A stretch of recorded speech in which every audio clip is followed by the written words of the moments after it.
언제 어디서나 예배. 출애굽기 3장 5절. 하나님이 이르시되 이리로 가까이 오지 말라. 내가 선 곳은 거룩한 땅이니 내 발에서 신을 벗어라. 예배에 담긴 원어적 의미는 세 가지가 있습니다. 첫 번째 의미는 절하다, 순복하다입니다. 영광과 권위를 지닌 존재에 대한 내적인 마음이 외적으로 드러나는 것을 뜻합니다. 하나님을 어떤 분으로 인지하고 있는지가 내 언어와 행동에 그대로 표현되는 것입니다. 두 번째 의미는 사역, 봉사, 일을 뜻합니다. 아담이 에덴 동산을 경작한 것, 제사장과 레인이 성소에서 사역하고 제사 드리는 것에도 아바드가 쓰였습니다. 몸으로 드리는 예배, 헌신, 봉사를 가리킵니다. 마지막 의미는 두려워하다, 경외하다입니다. 하나님을 경외하면 그분의 권위를 인정하게 되고 그 말씀에도 순복하게 됩니다. 즉 예배는 하나님께 나의 전 존재로 최선을 다해 반응하는 것입니다. 하나님께 나의 영, 혼, 몸을 다해 최선으로 반응하는 것입니다. 공예배든 삶의 예배든 하나님께 반응하는 모든 시간과 장소가 예배의 자리가 됩니다. 하나님은 모세에게 네가 선 곳은 거룩한 땅이니 네 발에서 신을 벗으라고 말씀하셨습니다. 하나님이 계신 곳은 거룩한 곳입니다. 하나님은 언제 어디에나 계시므로 우리가 선 모든 시간과 공간이 거룩한 것입니다. 그러므로 평범한 일상, 봉사, 섬김, 사역도 예배입니다. 하나님의 임재 연습으로 유명한 로렌스 형제는 평신도 수도사로서 수도원 부엌에서 음식을 만들고 설거지를 했습니다. 그에게 부엌은 하나님의 임재가 가득한 성소였습니다. 내가 서 있는 자리에 나의 사명도 있습니다. 그 자리에 세우신 뜻과 목적대로 하나님께 최선을 다해 반응하는 것, 그것이 예배입니다. 그러므로 우리의 사역, 봉사, 섬김은 일이 아니라 예배입니다. 일은 때로 버거운 짐과 의무로 느껴지기도 하지만 예배는 매 순간 하나님의 임재와 도우심을 경험하게 됩니다. 나는 언제 어디서나 예배드리고 있습니까? 공예배, 사역, 일상에서 하나님의 임재를 경험하고 있습니까? 모든 곳에서 최상의 하나님께 최선으로 반응하고 있습니까?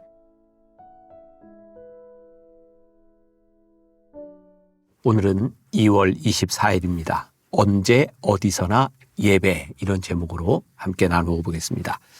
이 예배에 대한 이야기를 2월 17일부터 계속해서 하고 있습니다. 2월 말까지 예배에 대한 이야기를 계속하게 될 것 같습니다. 저는 예배에 관한 한 아주 할 얘기가 많은 사람이다, 이런 이야기를 했어요. 제가 목회를 하면서 제 사역에 가장 중요하게 생각하는 것, 우리 성도들에게 가장 중요하게 생각해야 될 것 한 가지를 꼽으라고 하면 저는 주저함 없이 예배를 꼽습니다. 우리를 그리스도인 되게 하는 것, 우리의 아이덴티티를 가장 명확하게 해주는 것은 바로 예배이기 때문입니다. 오늘 여러분들 묵상책에 보면 그렇게 시작을 하고 있습니다. 예배에 담긴 원어적 의미는 세 가지가 있습니다. 조금 전에 읽어드린 건데 기억을 하시나요? 첫 번째는 절하다, 순복하다, 이런 의미를 가지고 있다. 예배는 무엇보다도 하나님 앞에 우리들이 무릎을 꿇는 것입니다. 하나님 앞에 무릎을 꿇는다고 하는 것은 우리들의 모든 것, 자아의식을 내려놓고 하나님 앞에 겸손히 서는 것이죠. 우리가 하나님 앞에 이런 모습으로 나아갑니다. 그게 첫 번째 예배의 의미다.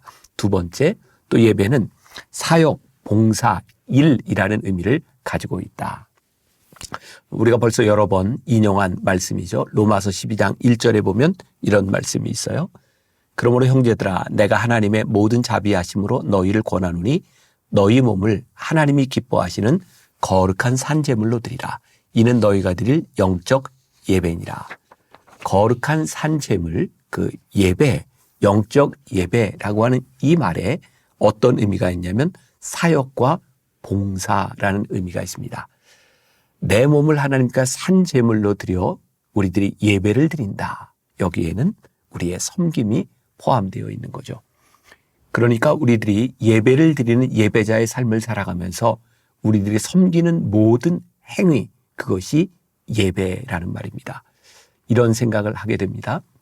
여러분들이 교회에서 하고 있는 일, 그것을 단순히 일이 아니라 사역이라고 생각할 때, 그 사역이 예배라고 생각할 때, 그 일을 하는 우리들의 자세, 삶의 태도가 어떠하겠습니까? 하나님 앞에 무릎을 꿇는 마음으로, 엎드리는 마음으로 사역을 한다는 것. 아마 우리가 예배하는 마음으로 사역이 예배라고 생각한다면 아마 우리들의 감정에 우리들의 사역이 그렇게 쉽게 흔들리지 않을 것 같아요. 아마 오늘 이 말씀을 묵상하고 있는 여러분들 가운데도 교회에서 혹은 여러분들의 일상의 사역 가운데서 그런 마음, 그런 생각 자주 하지 않았나요? 아, 이거 도저히 못하겠어. 내 마음에 들지 않아. 예배를 우리들이 하나님 앞에 무릎을 꿇는 행위로 생각할 때 예배는 우리의 마음에 들고 안 들고의 차원이 아니겠죠. 우리가 지금 하고 있는 우리들의 사역 역시 우리의 마음에 들고 안 들고의 차원이 아니라고 생각한다면 예배자로서 우리들이 하는 봉사와 사역은 다른 의미를 가질 수 있지 않을까요? 또 세 번째 의미로 두려워하다, 경외하다 이런 의미를 가지고 있다. 두려워하다. 우리는 어떤 사람을 두려워하죠? 우리보다 높은 사람, 우리보다 힘이 많은 사람. 두려움과 경외는 우리보다 능력 있는 사람 앞에서, 능력 있는 존재 앞에서 우리들이 가지는 감정이죠. 만일 우리들에게 경외함과 두려움 없이 하나님을 예배한다면 우리는 하나님을 하나님으로 고백하지 않고 있다는 증거가 아닐까요? 하나님 앞에 무릎을 꿇고 엎드리고 경외하는 마음으로 우리들에게 주어진 사역들을 잘 해나갈 수 있다면 우리들이 진정한 예배자가 될 수 있지 않을까. 자, 두 번째 문단에 보니까 즉 예배는 하나님께서 나의 전 존재로 최선을 다해 반응하는 것입니다. 전 존재로 최선을 다해 반응하는 것입니다. 오늘 묵상의 제목이 무엇이죠? 언제 어디서나. 우리들이 흔히 이야기하는 공예배, 사람들이 함께 모여드리는 그런 주일 예배, 수요 예배, 금요 예배 이런 공예배든지 아니면 우리들이 살아가는 삶의 한순간이든지 우리들이 전 존재로 하나님 앞에 설 수 있다면 우리들이 서는 곳이 예배하는 곳이 되겠죠. 우리가 잘 아는 유명한 말씀이 있죠. 하나님께서 모세를 부르시던 출애굽기 3장에 나오는 장면이죠. 하나님께서 모세를 부르시고 모세가 하나님 앞에 나왔을 때 하나님께서 이렇게 말씀하세요. 내가 선 곳은 거룩한 땅이니 내 발에서 신을 벗으라. 굉장히 중요한 의미를 가지고 있는 말씀이죠. 하나님께서 모세를 시내 산에서 부르셨어요. 모세가 무엇 하고 있을 때? 양을 치고 있을 때. 그가 밟고 있는 그 땅은 양을 치던 곳. 양에 배설물도 많이 있었을 것이고 울퉁불퉁 돌들도 많이 박혀 있는 그런 땅이었을 것입니다. 하나님이 이렇게 말씀하십니다. 모세야, 내가 선 것은 거룩한 곳이다. 내 발에서 신을 벗으라. 왜 그 땅이, 왜 그곳이 거룩한 곳이 되었을까요? 하나님이 모세를 부르시는 것이고 모세가 하나님의 존전에 서 있기 때문에 그 자리가 거룩해지는 것이죠. 언제 어디서나 우리가 하나님 앞에 서 있다라는 확신과 믿음이 우리들에게 분명하다면 우리들이 서 있는 자리가 예배 처소가 되는 것이죠. 오늘 우리들이 말씀을 묵상하고 있는 이 시간에도 우리가 하나님 앞에 서 있다라는 것이 분명하면 우리는 하나님 앞에서 지금 예배하고 있는 것이죠. 오늘 여러분들이 말씀을 묵상하고 나가는 여러분들의 삶의 자리에 하나님이 계십니다 라고 고백할 수 있다면 우리는 예배자로서 서 있게 되겠죠. 그래서 세 번째 문단에 보니까 그러므로 평범한 일상, 봉사, 섬김, 사역도 예배입니다. 이 말이 우리들에게 이제 이해가 될 것 같아요. 하나님 앞에 서 있는 게 분명하다면 우리들이 하는 모든 평범한 일상도 예배가 되는 것이죠. 제가 아마 1월 묵상에서 한번 소개를 한 것 같아요. 로렌스 형제의 하나님의 임재 연습. 로렌스 형제는 중세 시대에 수도서가 아니라 평신도로서 수도원에서 밥을 하는 사람이었어요. 로렌스 형제가 좋은 영성가로 그 수도사들에게 인정을 받게 된 중요한 이유 가운데 하나가 그가 섬기던 밥을 짓는 그 부엌을 그가 예배의 처소로 만들었다는 것이죠. 그는 그 자리에서 하찮은 일이 아니라 내가 이 밥을 하면서 저 사람들을 섬길 수 있으니 이곳은 하나님이 임재하시는 곳이요. 이것은 예배라고 생각했기 때문에 그의 삶을 거룩하게 만들었던 것입니다. 우리들에게 굉장히 큰 도전이 되는 이야기일 것 같아요. 우리는 성과 속을 구별하는 이분법적인 삶을 살아가는 사람이 아니라 언제 어디서나 하나님을 예배하는 자로 살아간다는 것. 그것이 우리를 진정한 예배자로 만드는 것이 아닐까요? 몇 년 전입니다. 제가 호주에 의료선교대회를 갔을 때 제 앞에 설교하던 말레이시아 목사님 린이라는 목사님을 저는 잊지 못합니다. 그분은 의사라는 직업을 가지고 목회를 하는 분이었어요. 말레이시아 쿠알라룸푸르에서 그 교회가 부흥하고 많은 사람들이 모였을 때 기자들이 그런 질문을 했다 그래요. 목사님은 지금 의사로서 직업을 가지고 있는데 언제 풀타임 목회로 전환할 것입니까? 그 교회는 수천 명의 사람들이 있었고 그 교회는 여러 명의 목회자들이 있었지만 우리가 흔히 이야기하는 풀타임 목회자는 한 명도 없었어요. 자기의 직업을 가지고 교회를 섬기는 사람이었어요. 린 목사님은 이렇게 이야기합니다. 저에게 굉장히 인상 깊게 새겨졌던 말이죠. 9 to 5. 나는 아침 9시부터 오후 5시까지 나는 풀타임 목회를 합니다. 그분은 의사로 아침 9시부터 오후 5시까지 일하는 그 시간, 많은 이슬람 사람들이 그의 병원 사무실을 찾아오고 그들을 대하는 그 시간을 그분은 목회라고 말했던 것이죠. 우리들이 따로 모여서 예배를 드리는 그 시간이 목회가 아니라 그의 삶에 주어진 시간 9 to 5. 그의 시간과 그의 삶을 그는 거룩하게 성별하고 거기가 예배의 자리가 되었던 것이죠. 오늘 우리들에게 아주 큰 도전이 됩니다. 언제 어디서나 우리들에게 주어진 그 자리에서 우리들이 예배할 수 있을 때 우리는 진정한 예배자가 되고 우리의 삶을 거룩하게 만들 수 있는 사람이 되지 않을까요? 하나님께서 모세에게 말씀하셨던 것, 모세야, 내가 선 곳은 거룩한 땅이니 네 발에서 신을 벗으라. 그 순간 그 자리가 거룩한 예배의 처소가 되었습니다. 오늘 여러분들이 서 있는 그 자리가 거룩한 곳이니 신을 벗고 하나님 앞에 예배하듯이 섬기십시오. 그러면 그 자리가 예배의 자리가 될 것입니다. 기도하겠습니다. 언제 어디서나 우리들이 예배하는 것, 그것이 진짜 예배임을 고백합니다. 우리들은 때때로 성별된 특정한 곳이 있다고 생각할 때 하나님은 우리들에게 말씀하십니다. 내가 선 곳이 거룩한 곳이니 내 발에서 신을 벗으라. 오늘 이 말씀이 우리들에게 하시는 말씀이 되게 하시고 우리의 고백이 되게 하여 주옵소서. 예수님의 이름으로 기도했습니다. 아멘.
음.